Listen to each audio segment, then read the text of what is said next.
It is a Monday morning in 1956, in the employee's entrance of a downtown department store, and the time clock is about to ring. A woman named Dorothy is standing at her locker, alone. She is 24 years old. Her dress is black, plain, and pressed, the way the floor manager likes it. The seam up the back of each stocking is perfectly straight. In her handbag is a gold tube of Revlon lipstick, cherries in the snow, and a small powder compact. On the shelf inside her locker sits a slim ledger. The store calls her book. The clock rings. She pulls on a pair of clean white cotton gloves, climbs to the main floor, and takes her place behind the glove counter as the doors open. For most of the 1950s, the women who sold gloves and stockings and better dresses in America's department stores lived under a code. Some of it was printed in the store's training manual. Some of it was law. But most of it was something stranger.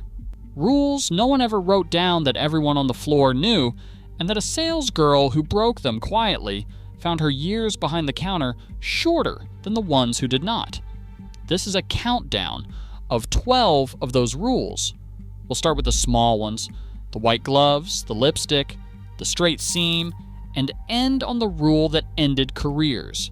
Stay with me, because the rule at number 1 is the one almost no salesgirl in America could escape, no matter how good she was at her counter. Let's begin with the most visible rule of all. Number 12. Stockings every day, even in summer. Bare legs behind a counter in 1956 were the mark of a woman who had stopped trying. Most stockings were fully fashioned, knit with a thin seam up the back, and the seam was the part that mattered.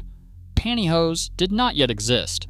They would arrive at the end of the decade.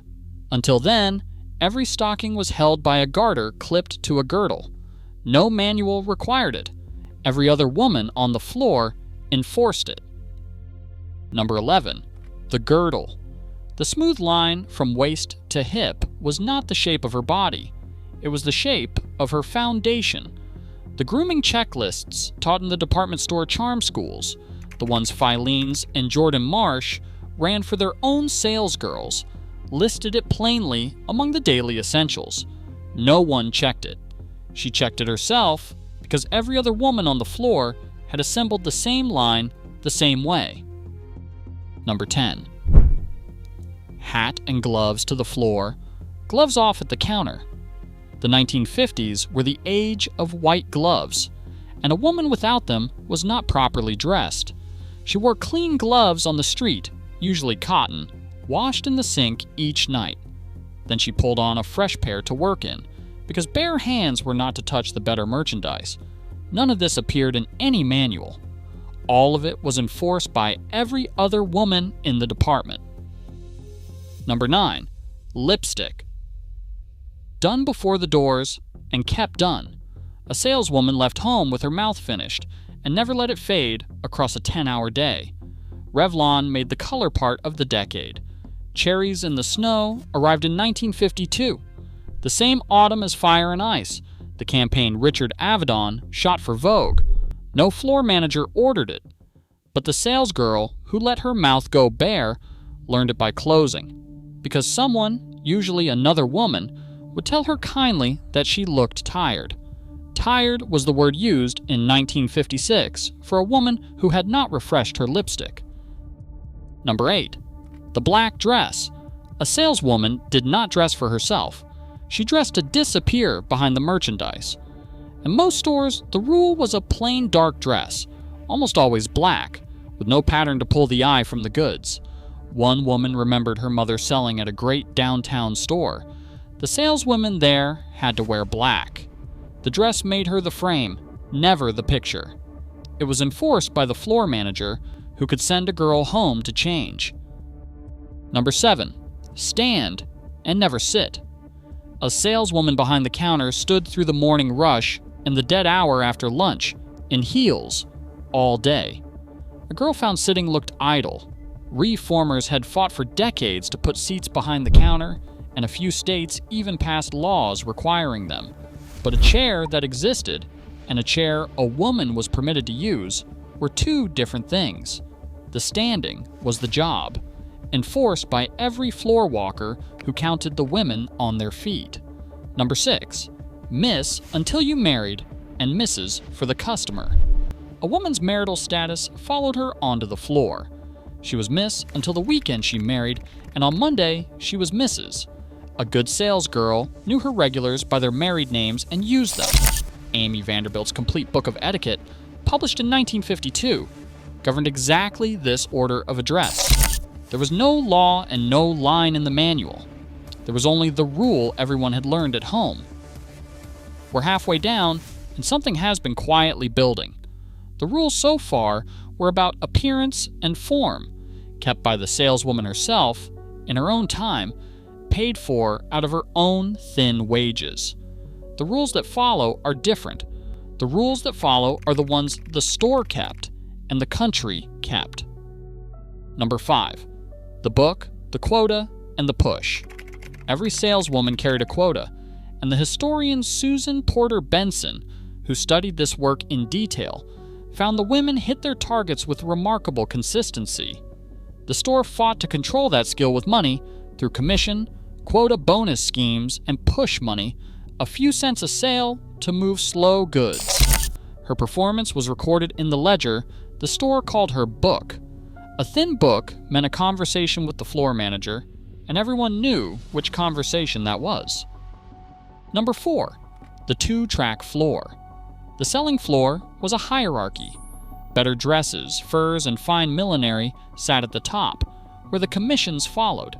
The basement, the notions and glove counters, sat at the bottom. Benson called it a 2-track system, and the second track was the one most women never left.